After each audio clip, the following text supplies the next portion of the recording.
Solamente una anécdota, sí, efectivamente nací el 14 de abril, pero para broma me pusieron de nombre José Antonio.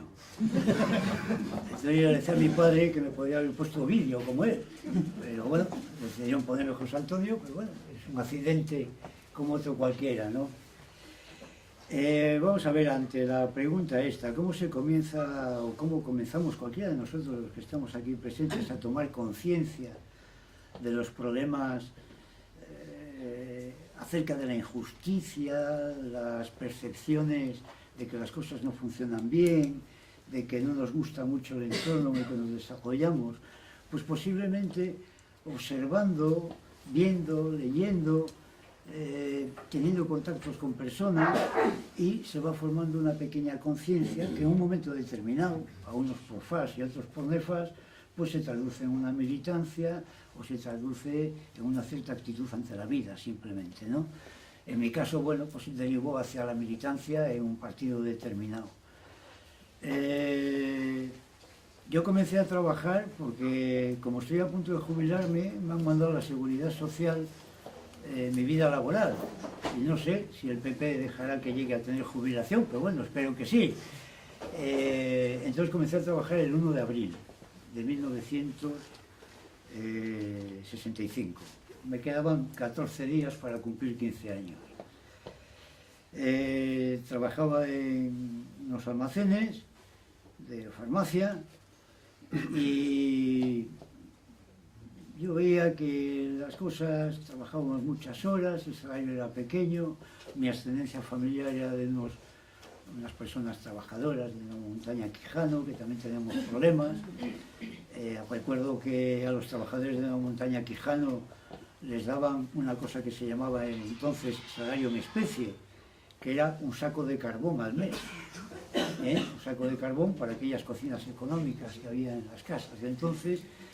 Y recuerdo cómo mi padre llevaba ese saco de carbón al hombro desde la montaña Quijano hasta General Dávila. Imaginaos, un saco de carbón de 50, 60 kilos al hombro desde allí hasta allá. A mí me parecía todo eso pues que no estaba bien, teníamos pues la situación que tenían las familias normales en aquel momento, y me fui aproximando poco a poco a determinadas personas que entonces éramos todos muy jóvenes.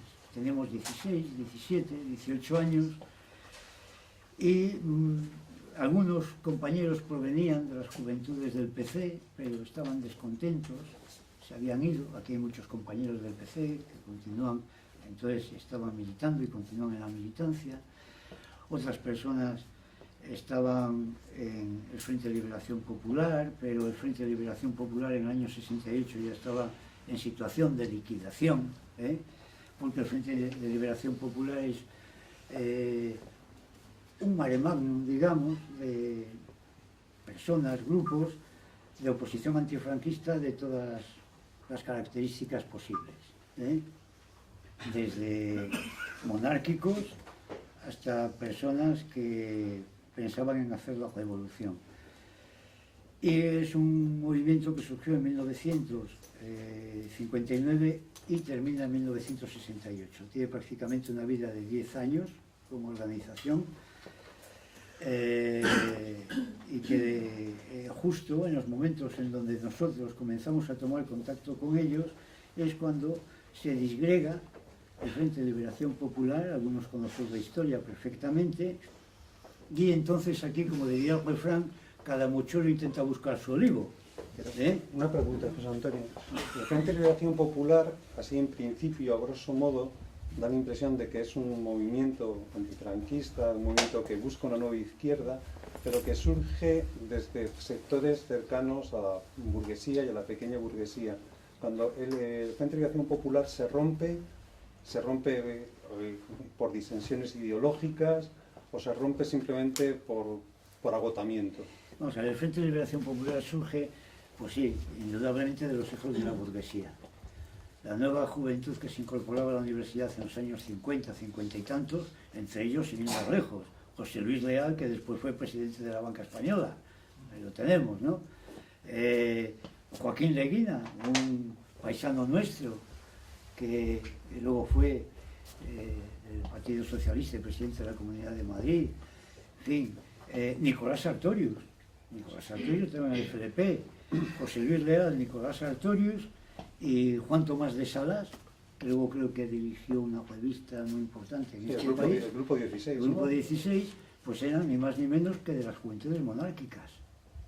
Luego cada uno tuvo una trayectoria diferente. Nicolás Sartorius en el PC, José Luis Leal sirviendo a su señor, que es la que tenía que servir siempre, etc. Son las cosas que suceden. Normalmente a través de la historia,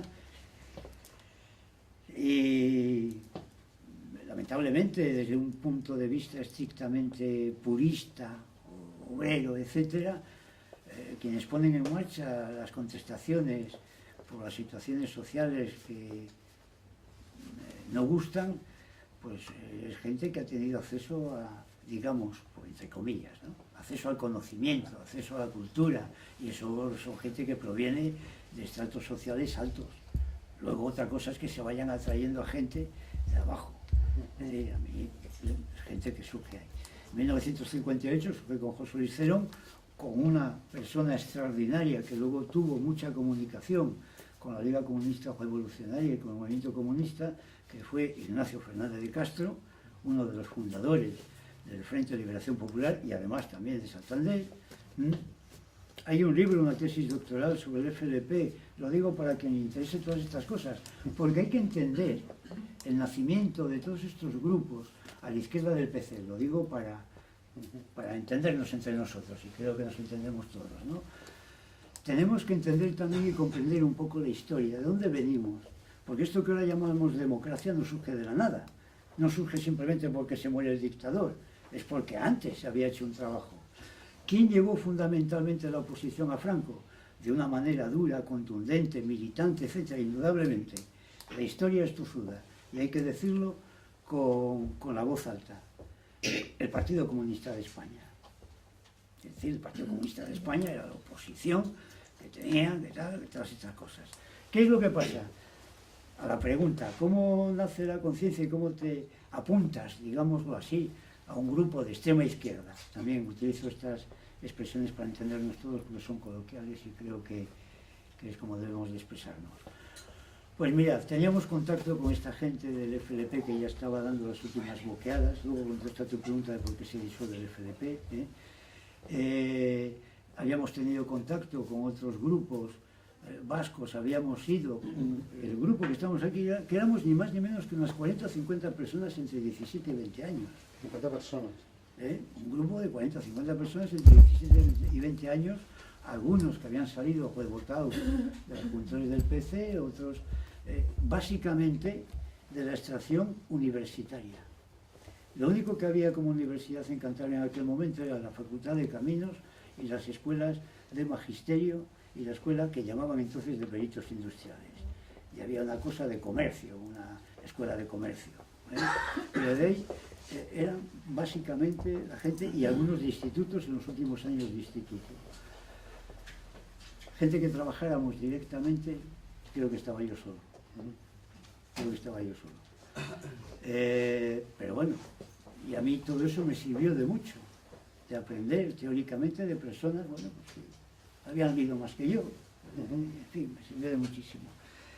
A lo que iba es que, claro, teníamos eso entre 17 y 20 años y el mundo, pues ya externamente se movía de otras cosas y teníamos las referencias del 68 francés, tenemos la referencia de la Revolución Cubana, tenemos la referencia de lo que estaba pasando en Palestina entre el Frente Democrático de Liberación Palestina de George Habas y los otros grupos, ¿no? No quiero hacer aquí similitudes con la vida de Brian, pero bueno, había muchas cosas por ahí, ¿no? Que decías, bueno, pues tenemos que buscarnos alguna salida revolucionaria.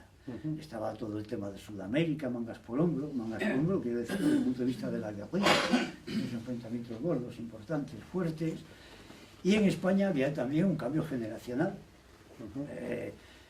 Aquellas personas que habían comenzado a ser estudiantes en los años 50 ya casi a final de los 70 tenían 40 y tantos años, pero estábamos nosotros que teníamos 20, es decir, 20 años menos que ellos, y no nos conformábamos solamente con una cosa que se llamaba transición. Nosotros lo que queríamos era hacer la revolución. Y entonces algunas personas decidimos no estar en el PC sobre todo en base a un libro de Santiago Carrillo. ¿Qué libro era? Era un libro que creo que estaba editado en 1966, se llamaba Nuevos enfoques a problemas de hoy. Y había una cita que la tengo grabada y os la voy a decir. Decía: nadie, y mucho menos que nadie, el Partido Comunista de España piensan hacer la revolución. La disyuntiva se encuentra entre dictadura, la dictadura de Franco, o democracia, la democracia entendida como democracia burguesa. Entonces, nosotros, gente joven que queríamos hacer la revolución, no queríamos luchar por una democracia burguesa, queríamos luchar por la revolución. Entonces, eso fue uno de los objetivos que nos impulsó a buscarnos la vida una vez que el FDP desaparece. Y desaparece porque se veía al final ya de la dictadura y cada mochuelo iba a buscarse su olivo. En el Frente de Liberación Popular, pues estaba personas como Roque Junyent, como Narciso Serra, como un montón de gente, mismo Leguina, etc. Y luego otra serie de gente que provenían de los estratos universitarios que se habían alimentado ideológicamente de las fuentes del mayo del 68 y de las corrientes más izquierdistas de aquello, sobre todo del movimiento trotskista, junto con otras personas del movimiento trotskista internacional. Entonces eso da origen a un grupo que se llamó inicialmente Grupo Comunismo. ¿Estabais en contacto con el denominado Partido Comunista Revolucionario? No. El Grupo Comunismo es la fracción que sale del FDP, digámoslo así, que intenta poner en pie un partido político a la izquierda del PC con una orientación trotskista. ¿Cómo llegáis vosotros al Grupo Comunista? Nosotros llegamos ahí de la siguiente manera. Ese grupo que estamos aquí de 40 a 50 personas, que nos buscábamos la vida manteniendo contactos con otros grupos, con otra gente, para ver si alguien nos convencía de dónde teníamos que depositar nuestros deseos y nuestros anhelos, porque lo que queríamos era estar en una organización.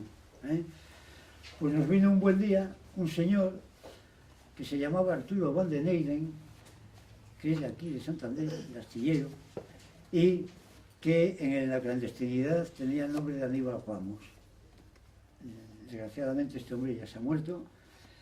Era del Grupo Comunismo, había estado en FOC, que era el Front Obrero de Cataluña, que era la versión catalana del FDP. Era de aquí, tenía contactos con algunas personas de este grupito que estábamos en Santander, le invitamos a una charla, vino 2 o 3 días, nos adoctrinó unos cuantos lo suficiente, y entonces decidimos unos cuantos que, como en Santander no se podía hacer la revolución, teníamos que ir a hacerla a Madrid, a Barcelona. Y entonces unos cuantos nos fuimos a Madrid y otros cuantos nos fuimos a Barcelona. O se fueron a Barcelona, yo me fui a Madrid. A mí me tocó Madrid, y otros se fueron a Barcelona. Entonces ahí empieza la militancia, digamos, en un grupo que se llamaba Grupo Comunismo, que posteriormente se transforma en Liga Comunista Revolucionaria y tal. Yo quería decir una cosa al principio. Claro, el título de este conjunto de charlas, de conferencias, no va tanto en hacer un análisis político de cuál era la situación del momento, etcétera y tal, sino apreciaciones personales, de cómo llegas tú a esto. Yo nunca he sido muy partidario, lo tengo que decir, de contar historias, porque parece un poco las historias del abuelo Cebolleta, ¿no? Lo que pasa es tener la mala suerte que te hayamos fichado y no te vamos a dejar escapar. Entonces, no me gusta mucho tal, pero bueno, como ya digo, son un grupo de amigos que están trabajando y están trabajando muy bien en cosas que son interesantes para todos. Desde luego esta invitación no podía ser rechazada por mi parte, lo cual os agradezco a vosotros la invitación, a vosotros la asistencia. Así es como surgió mi... Bueno, volviendo al tema, es decir, alguien que como yo, que no salió nunca de Santander, ¿cómo alguien en el año 60... yo me fui... ¿Cuándo marchas a Madrid? En el 70. Me fui en febrero del 70. En febrero del 70. ¿Cómo alguien se plantea irse a Madrid a hacer la revolución? Pues porque no estaba convencido de que tenía que cambiar las cosas de alguna manera. Sí, pero ¿cómo se hace eso? Es decir, ¿cómo sales de Santander? ¿A dónde vas? De una manera muy sencilla, cogiendo el tren y plantándote allí. Así de sencillo y con decisión. Y diciendo, bien, yo lo que tengo es ganas de cambiar el mundo y tengo ganas de cambiar las cosas. allí puede haber una situación más favorable que aquí, porque todos conocemos lo que hay, y entonces, simplemente, esto era. No se trataba de un paso ecuacional y tampoco no pensado, a pesar de la juventud que teníamos entonces, pero también yo creo que la juventud tiene algo positivo, que es las ganas de impulsar novedades, de intentar cambiar lo que no te gusta, te crees y tienes una fuerza que está naciendo, que está ebulliendo el deseo de modificar una cualidad que no te gusta, y entonces es una cuestión de convencimiento, es una cuestión no de solamente una voluntad, sino No, de la haber pregunta asimilado... es ¿cómo? Es decir, que nos relates, es decir, cuando tú llegas a Madrid, imagino que allí conoceríais a alguien, tendríais algún proyecto hecho. Los contactos los llevamos ya desde aquí. Desde aquí. Desde aquí ya nos llevaron organizados. Os llevaron organizados. Eso. ¿Cómo era la organización que teníais, José Antonio? La organización que había entonces era una organización por células. Por células. Células muy pequeñas, de 5 o 6 personas, que no tenían contacto entre sí, salvo a través del responsable de la célula. No sabíamos ni cómo nos llamábamos, ni de dónde éramos, ni dónde vivíamos. Con lo cual, aunque si te cogían y te daban más palos que una estera, era igual. No sabías. ¿Quién es su compañero? Pues no sé, Pepito Grillo. Bueno, usted me está engañando, es que no lo sé. O sea, y era verdad, no lo sabías. Yo, una persona que coincidimos en la misma célula en Madrid en los años 70, y yo, éramos aquí de Santander y no lo sabíamos.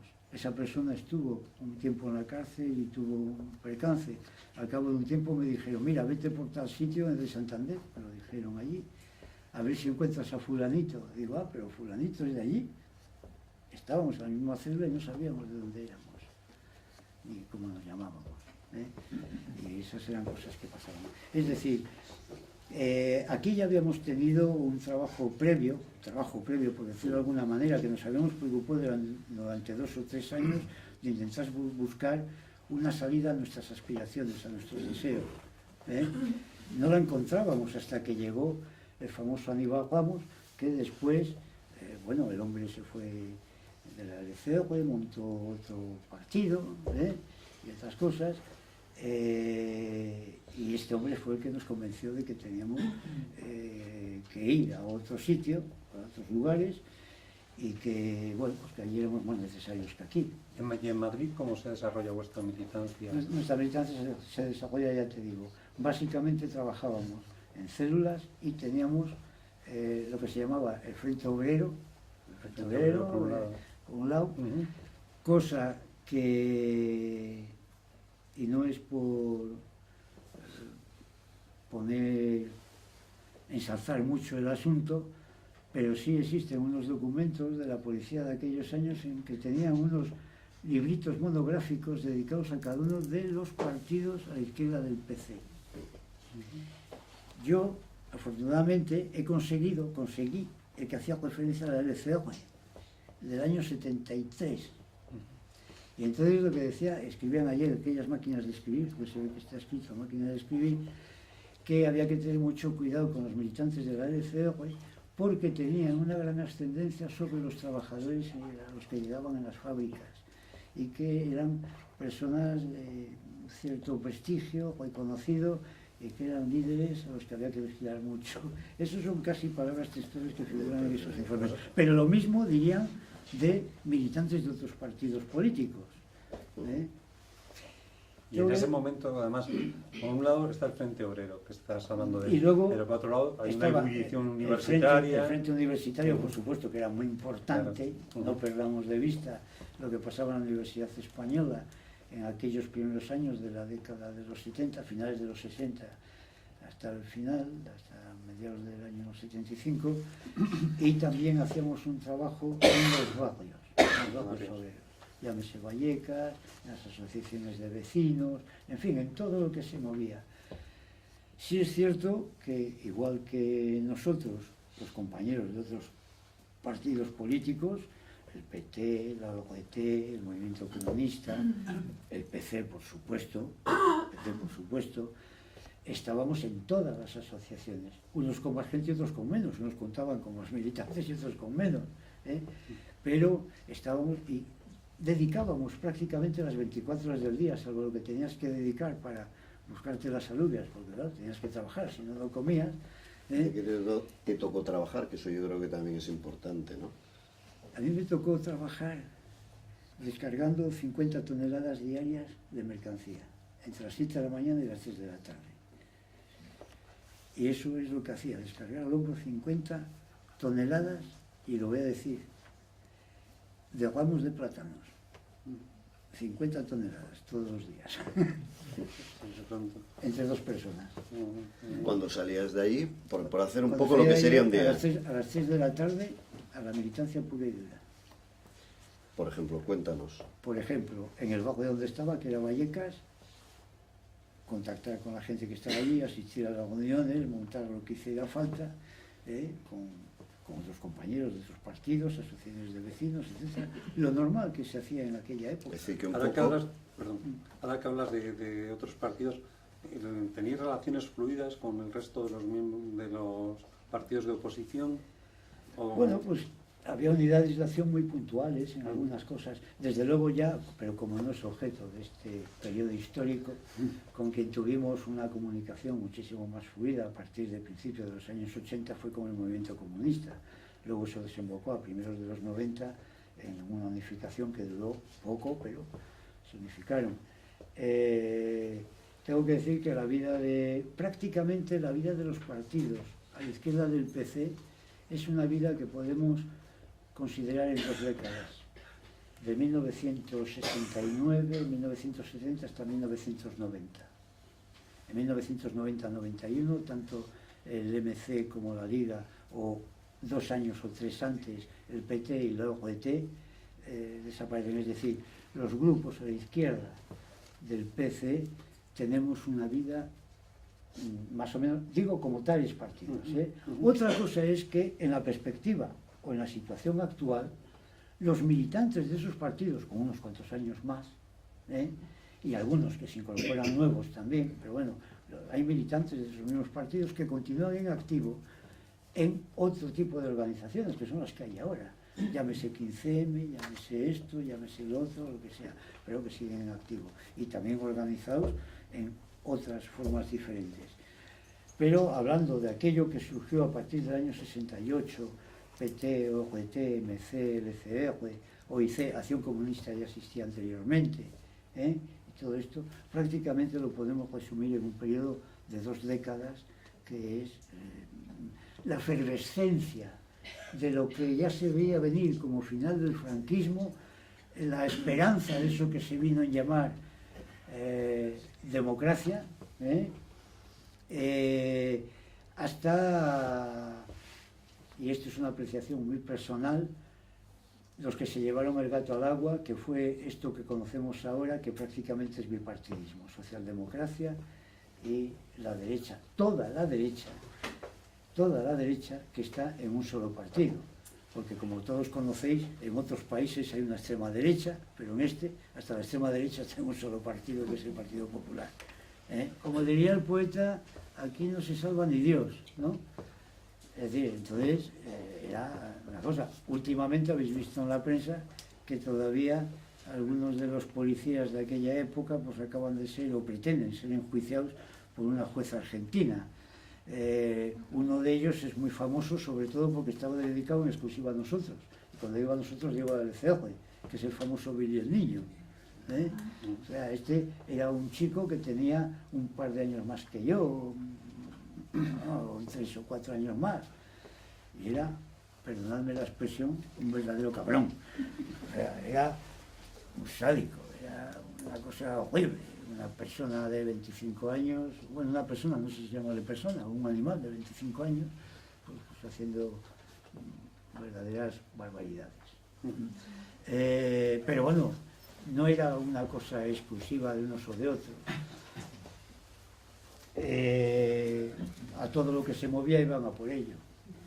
Claro, estamos hablando ya de una época, y yo me voy a referir a ella, porque claro, incluso por edad, yo no me puedo remontar a qué es lo que pasaba en los años 50 de manera consciente, porque en los años 50 acababa de nacer, pero sí a esta época que está aquí circunscrita, hay que tener en cuenta que ya a partir de comienzos de los años 70, digamos que hay una cierta distensión, un cierto aflojamiento de la represión comparada con las décadas anteriores, por supuesto, que fueron duras, durísimas, y que sobre todo si cayeron sobre algo, fue sobre las espaldas de los hombres y de las mujeres del Partido Comunista de España, con todos sus errores y sus aciertos. Pero esto es así. Ya estaba la cosa un poco más distendida, pero lo cual no quiere decir que bajaran la guardia. No quiere decir que bajaran la guardia. Y siguiendo con tu biografía personal, nos has dicho que entras en contacto con las asociaciones de vecinos, ¿durante cuánto tiempo estás en Madrid trabajando o militando con ellos antes de trasladarte a...? En Madrid yo estuve un año. Un año. Luego estuve otro año en Bilbao y ahí estuve directamente trabajando en el movimiento obrero, porque trabajaba en el astillero de Sestao. Y allí puedo decir que fue donde conocí de verdad la primera huelga que he vivido, y en donde, bueno, pues por aquello de decir que tienes que ser el primero en ponerte a las 6 de la mañana en la puerta del astillero y decir a los compañeros que no entren a trabajar, pues yo, cuando me subí a aquellos tochos me temblaban las piernas como alambre, estaba nerviosísimo, diciendo a todos los compañeros, porque todos trabajábamos allí 3 o 4 mil personas, en aquellos astilleros famosos que ya no están, ¿no? O están muy reducidos. Pues nada, hay huelga y tal. Estuve otro año, un año en Madrid, otro año y pico en Bilbao, en el movimiento obrero, y sobre todo dedicado a la margen derecha, que es donde estaba, aparte que esto estaba en la izquierda, pero luego trabajaba donde estaba Edesa, etcétera, todo el asunto aquel. Y luego 2 años y pico en Barcelona. En Barcelona hasta justo la muerte de Franco, que vine a Santander. Y a partir de entonces es cuando intentamos poner aquí en pie la LCR, que bueno, tuvo una historia para lo que éramos entonces, junto con los compañeros de MC, y aquí ya PT o OGT, aquí hay compañeros de OGT, compañeros de PT, compañeros de PC, que conocen la historia tan perfectamente, o mejor que yo, y que pueden explicar esos años. Bueno, pero sin correr tanto, que no tenemos tanta prisa, yo creo que nos interesaría un poco que nos relataras un poco en qué consistía ese trabajo obrero, el que tú hiciste, es el que te tocó bregar en la margen izquierda o derecha de... Bueno, pues mirad, vamos a ver, aquí no se descubre América. El trabajo que tienes que hacer es intentar convencer a compañeros de que hay que luchar, hay que organizarse, primero en un sindicato, y luego, si puedes, les hacéis a tus ideas, a tu partido. Es decir, tenías que ir, como decíamos entonces, creando un tejido o participando dentro de un tejido social en donde pudieras atraer hacia tus filas, lo digo entre comillas, a lo mejor que pudiera haber dentro de todas estas personas. Intentar que cada vez nuestra fuerza fuera más grande, no solo por el número de militantes, sino porque también la calidad de los militantes debía ser de dedicación exclusiva. Éramos muy exigentes con la militancia. La militancia para nosotros significaba estar las 24 horas del día, casi parecía una devoción mariana, y no lo digo por Rajoy, pero era estar dedicado las 24 horas del día a la revolución.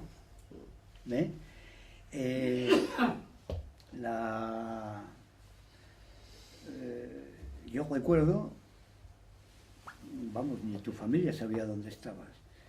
Yo cuando me fui a Madrid, mis padres tuvieron que investigar, pero mucho, para saber dónde vivía en Madrid, para poder ir a hacerme una visita, porque yo ni les escribía ni les llamaba por teléfono. La clandestinidad era la clandestinidad.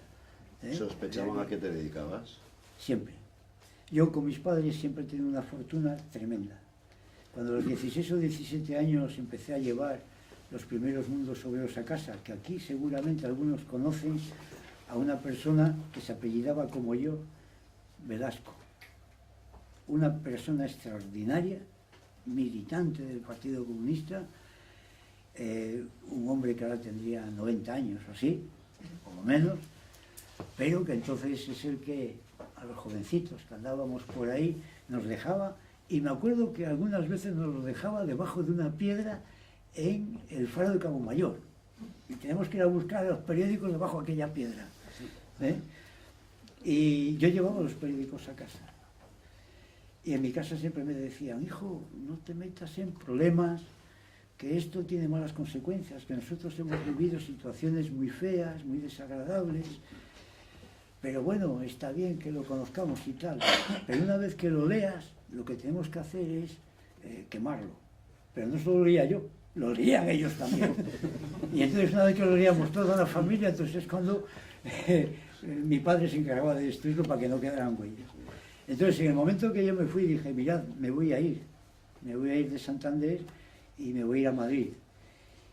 Y claro, estas son cosas que se recuerdan siempre, y además con mucho cariño. Mi padre me dijo: bueno, José, ya sé a qué es a lo que vas a Madrid. De todas las maneras, ten en cuenta que esta siempre será tu casa y que tendrás la puerta abierta. Con lo cual, bueno, pues con eso me dio ganas hasta de no irme. Pero me fui. Bien, esto es un poco la cuestión. Entonces, antes decías que en la margen izquierda de Bilbao estabais construyendo primero el sindicato. No, nosotros siempre hemos colaborado en las dos direcciones. Claro, una forma de organización primaria o primera y fundamental de organización para la clase obrera es organizarse en un sindicato. Es lo que nosotros veíamos y necesitábamos, y orientábamos todo nuestro trabajo a eso. ¿Y estabais trabajando dentro? Estábamos trabajando dentro de comisiones obreras, nosotros. Otros compañeros estaban trabajando dentro de UGT, y nosotros en algunos momentos trabajamos dentro de los dos sindicatos. No se trataba de eso que se ha venido a llamar hacer entrismo o cosas por el estilo, no, sino simplemente porque creíamos que debíamos de estar orientando nuestro trabajo y la dirección de todas aquellas personas que se aproximaran a nosotros hacia la organización de los trabajadores. Nosotros pensábamos que los consejos obreros es lo que tenía que funcionar de verdad. Luego la historia ya nos ha dado muchos palos detrás de las orejas y cosas por el estilo, pero es lo que pensábamos en aquel momento, y orientábamos a la gente hacia trabajar ahí. Y de aquellas personas que conseguíamos que se incorporaran a un trabajo más o menos estable dentro del sindicato, y que considerábamos y veíamos que tenían algunas inquietudes un poco más allá de la pertenencia a un sindicato, inquietudes, les ofrecíamos nuestra organización, lo mismo que otros compañeros de otros partidos le ofrecían la suya.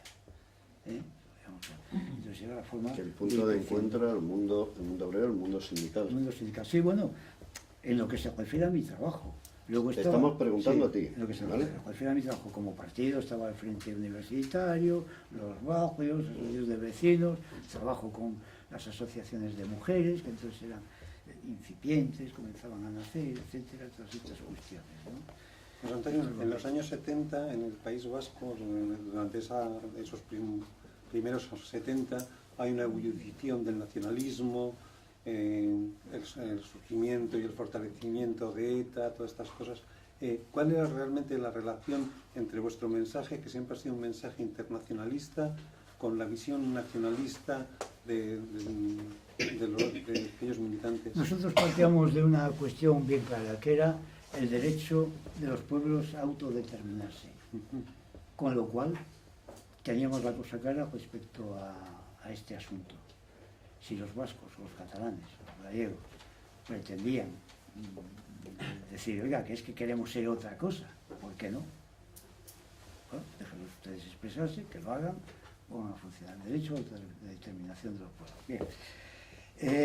Es más, muchos de vosotros aquí presentes conocéis que a partir del año 72 y hasta el año 76, la LCR en sus publicaciones, en su propaganda, en su cosa, no ponía LCR, ponía LCR-ETA sexta.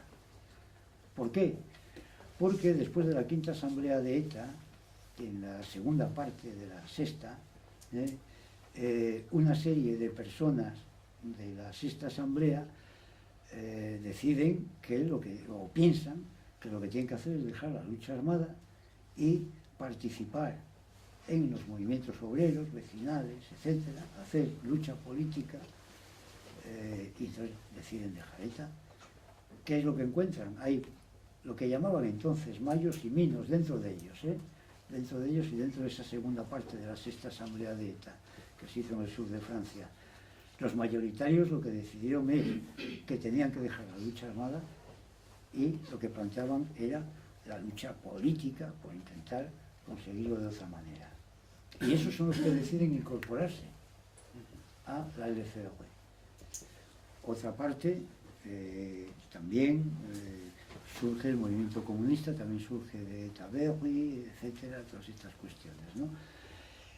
Nosotros tenemos unas relaciones fluidas con el movimiento nacionalista, con los nacionalistas. Ojo, no estoy hablando de PNV, no estoy hablando de PNV.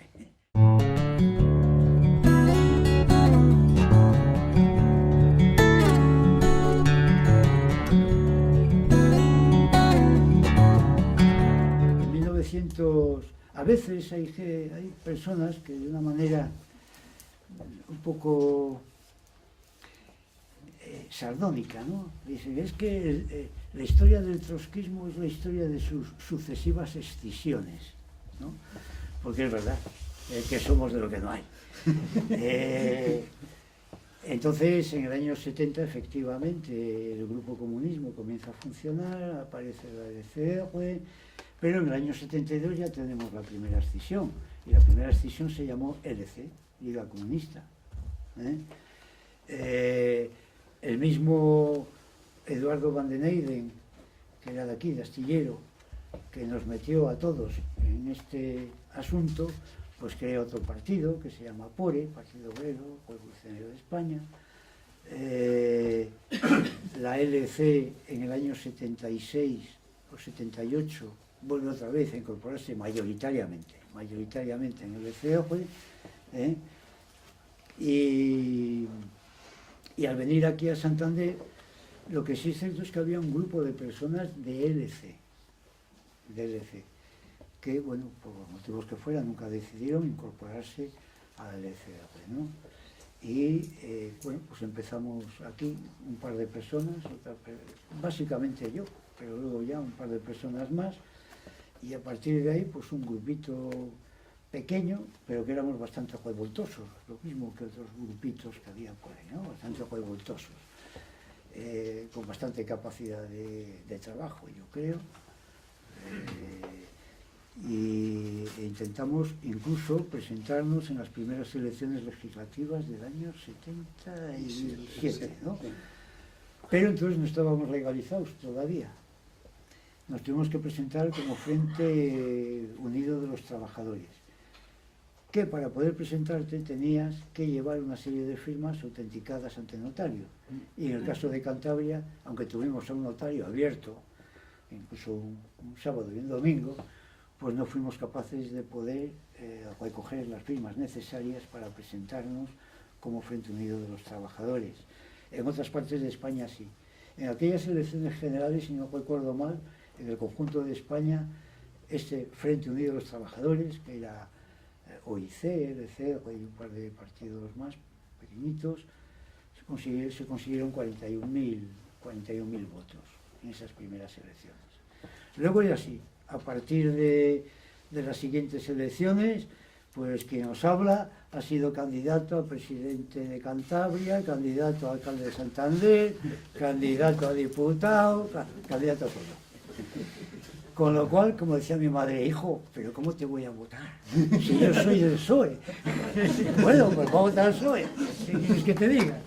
Entonces, esta es la pequeña historia. Hasta el año 1991, y como anécdota puedo decir que fue aquí en Cantabria, en la Facultad de Medicina, algunos de los que estáis aquí lo recordaréis, donde se decide, se hace el último congreso de la LCOE estatal, en la Facultad de Medicina de Cantabria, y luego en Madrid es donde se hizo el Congreso de Unificación entre la LCOE y MC, pues a los pocos meses de que se disolvieran o autodisolvieran estos dos partidos para formar esa nueva formación, igual a la redundancia, ¿no? Pues esta es mi pequeña historia y hasta aquí llego. Por último, una cuestión. El otro día le preguntábamos a Emilio que en estos tiempos de crisis, en estos tiempos en los que cada día perdemos un derecho, ¿qué consejo nos daba? Y él que nos comentaba que había que seguir militando, había que seguir luchando desde la militancia. ¿Tú eres del mismo parecer? Sí, mira, yo siempre he sido de ese parecer, pero sobre todo porque siempre he pensado que lo único que puedes cosechar es aquello que siembras, y para sembrar tienes que trabajar. Entonces, lo único que da réditos, lo único que puede tener algún beneficio es en base al trabajo que realizas. Y al trabajo que realizas de una manera convencida, honesta, leal y sobre todo que te satisfaga. A ti personalmente, porque claro, si no te satisface a ti es imposible que puedas hacer nada con gusto, ¿no? Al mismo tiempo que si tú eres capaz de trasladar a personas que te rodean, más o menos próximas, este convencimiento que tú tienes, será el convencimiento de los demás también. Trabajo, trabajo y trabajo. Es la única receta que se sabe para estas cosas, o por lo menos la que yo conozco.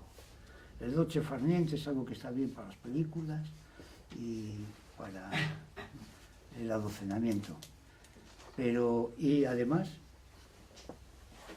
decir que es una opinión que podrá ser o no compartida, desde aquí, a todos los que estéis aquí, aunque no creo que haya que hacer muchas recomendaciones, creo que lo mejor que se puede hacer es estar organizado en aquella organización en la que te sientes a gusto, pero estar organizado, no cada uno, porque a veces dice, bueno, es que los partidos no valen para nada, es que los sindicatos no valen para nada, las asociaciones de vecinos, ¿qué vais a decir? Si están controladas por el PP. Claro, si nos quedamos en estas cuestiones, nunca haremos nada, nunca haremos nada. Si estás en un sindicato y no te gusta lo que hace el sindicato, lo que tienes que hacer es batallar dentro por intentar cambiarlo. Otra cosa es que puedas, que esa es otra, ¿eh? Si estás en un partido, incluso en tu propio partido, lo que tienes que hacer es intentar cambiar lo que no te gusta de ese partido. Y si estás en una asociación de vecinos y de lienzo, o en una asociación de mujeres, o en una asociación de gays y lesbianas, en fin. Pero yo siempre he hecho llamamiento a las personas a la necesidad de organizarse. Yo así lo entiendo, así lo veo. Eso es cuando alguien me pide algún consejo, que no son muchas veces, yo lo que les digo es siempre esto, mira, organízate, ¿dónde estás más a gusto? ¿Dónde crees tú que puedes cumplir un trabajo lo más adecuado posible? O con la gente que te convence más, y entonces a partir de ahí es donde se puede trabajar. No necesitamos una segunda transición, como no necesitamos la primera, ¿eh? Claro, ¿por qué continuamos y por qué muchas de las personas continúan, y algunos continuamos batallando por querer cambiar las cosas respecto a lo que pasó en el año 76, 77, 78? Porque aquello no nos gustó entonces y nos sigue sin gustar ahora. Entonces hablábamos de ruptura, había que romper con el pasado, no crear unos puentes de vasos comunicantes que continuaran, que siguieran perpetuando o manteniendo los grandes rasgos de lo que había anteriormente, que todavía, 40 años después, los tenemos aquí. Cuando ahora mismo en la actualidad se está hablando de la necesidad de una segunda transición, no. Lo que tenemos que hablar es de la necesidad de la primera ruptura.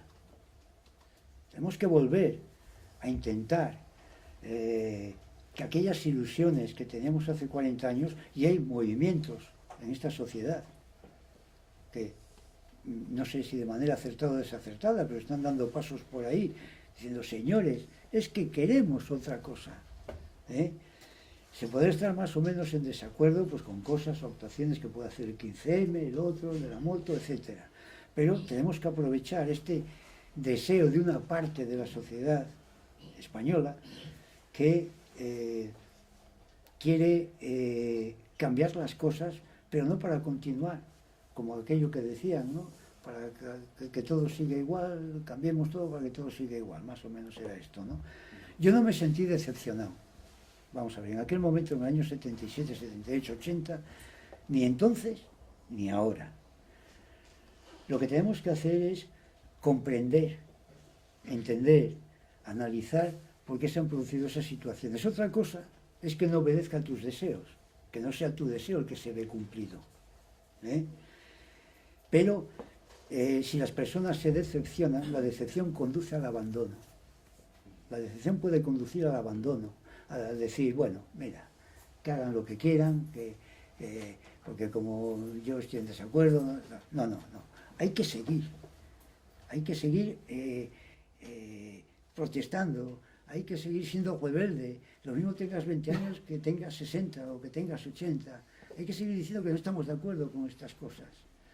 Por eso yo ya digo, cuando ahora yo oigo por ahí, no, es que nos hace falta una segunda transición. ¿Qué nos va a hacer falta una segunda transición? Lo que nos hace falta es una primera ruptura que no tuvimos hace 40 años. Esto es lo que nos hace falta. Ya digo, yo no me he sentido nunca decepcionado, porque si me hubiera sentido decepcionado, me hubiera ido para mi casa.